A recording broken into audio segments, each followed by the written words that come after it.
कैलाश पर्वत के अनसुलझे रहस्य। कैलाश पर्वत भारत और तिब्बत में फैले हिमालय पर्वतों में मौजूद है।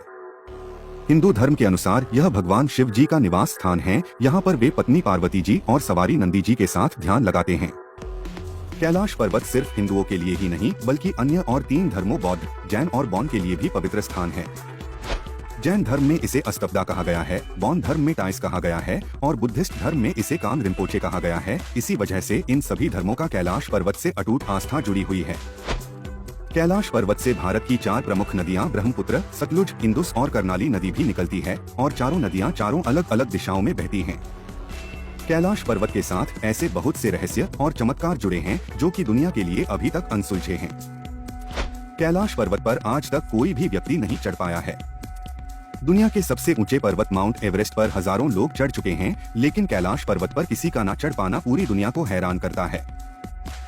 बहुत से लोगों ने कैलाश पर्वत पर चढ़ने का प्रयास किया था, लेकिन कुछ लोग कम ऑक्सीजन और हार्ट अटैक के डर से वापस आ गए, कुछ लोग रास्ता भूल गए। कैलाश पर्वत पर चढ़ने के खतरे और बहुत सी धर्मों के सम्मान को आहत न करने के कारण सरकार द्वारा 2001 में इस पर्वत पर चढ़ने पर प्रतिबंध लगा दिया गया।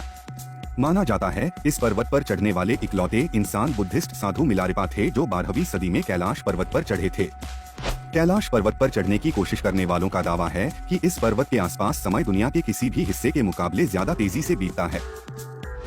पर्वतारोहियों का कहना है कि कैलाश पर्वत में उनके बाल और नाखून तेजी से बढ़ने लगते हैं। उनके अनुसार धरती के बाकी हिस्सों में 2 हफ्तों में जिनके बाल और नाखून बढ़ते हैं, उनके यहाँ सिर्फ 12 घंटों में बढ़ जाते हैं। अमेरिकी और रूसी वैज्ञानिकों के बहुत से अध्ययनों के बाद माना जाता है कि कैलाश पर्वत धरती के बीच में स्थित है, यानी कि यह पर्वत पृथ्वी का केंद्रीय बिंदु है, जिसे एक्सिस मुंडी भी कहा जाता है। माना जाता है संसार की चारों दिशाएं कैलाश पर्वत पर आकर मिलती है। वेदों और रामायण में भी इसका जिक्र किया गया है। रूस के वैज्ञानिकों के रिसर्च के अनुसार कैलाश पर्वत कोई प्राकृतिक पर्वत नहीं है, बल्कि प्राचीन समय के उन्नत, बेहतरीन या अलौकिक सभ्यता द्वारा बहुत ही तकनीक से बनाया गया पिरामिड है। उनका कहना है कि जब वह अपनी टीम के साथ यहाँ रुके थे तो रात के शांत वातावरण में कैलाश पर्वत के अंदर से किसी के बात करने और पत्थर गिरने जैसी कुछ आवाजें आ रही थी, जिस पर उनका कहना था कि इस पर्वत पर कुछ ऐसे लोग रहते हैं जिन्हें देख पाना संभव नहीं है। प्राचीन मशहूर रशियन पेंटर निकोलस ब्रोअरिच का भी विश्वास था कि कैलाश पर्वत पर कोई गुप्त और जादुई नगरी है। इस जगह का जिक्र हिंदू और बुद्धिस्ट धर्मों में भी किया गया है, जिसे शंभाला नाम दिया गया था। शंभाला एक संस्कृत शब्द है जिसका मतलब होता है शांत जगह। हिंदुओं के विष्णु पुराण के अनुसार यह वही जगह है जहां भगवान विष्णु के अंतिम अवतार कल्कि ने जन्म लिया था। माना जाता है इस जगह को सिर्फ वही लोग देख सकते हैं जिनके मन में कोई पाप ना हो, दूर और साधु संत यहाँ तपस्या करते हैं। कैलाश पर्वत पर चढ़ने की कोशिश करने वाले बहुत से लोगों का दावा है कि यहाँ पर स्थान चमत्कारी रूप से खुद ही बदलने लगते हैं। उनके अनुसार जब भी वे आगे बढ़ने की कोशिश करते हैं तो खराब मौसम की वजह से रास्ता खराब हो जाता है, लेकिन जब वे आगे बढ़ते हैं तो कुछ समय बाद फिर से पुरानी जगह पर ही वापस आ जाते हैं। कैलाश पर्वत के इस रहस्य और चमत्कार के कारण भी लोग आज तक कैलाश यहाँ चढ़ने में सफल नहीं हो पाए हैं। कैलाश पर्वत दुनिया के बाकी पर्वतों की तरह ऊपर से त्रिकोणीय आकार की न होकर चारों दिशाओं में फैली है और माना जाता है इसके चारों कोने रूबी, सोना, क्रिस्टल और लैपिस लैजुली जैसे बेशकीमती धातुओं से बने हैं।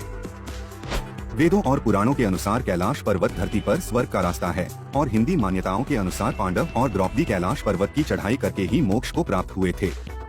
यहाँ सूरज ढलने के बाद इस पहाड़ की परछाई से स्वस्तिक का चिन्ह बनता है, जो कि हिंदू धर्म का धार्मिक चिन्ह है। इतना ही नहीं, जब पर्वत पर बर्फ गिरती है तो दक्षिण दिशा से देखने पर यहाँ ओम का चिन्ह बन जाता है। कैलाश पर्वत पर मानसरोवर और राक्षस ताल नाम के 2 झील है और इन दोनों के नाम की कहानी पुराणों से जुड़ी है। माना जाता है हिंदुओं के देवता भगवान विष्णु जी मानसरोवर झील में शेषनाग के ऊपर बैठते थे और पुराणों में इसे ही क्षीर सागर कहा गया है। दूसरी तरफ राक्षस ताल में माना जाता है कि रावण ने भगवान शिव की घोर तपस्या की थी। इन दोनों ही झीलों के गुण बिल्कुल अपने नाम की तरह ही है।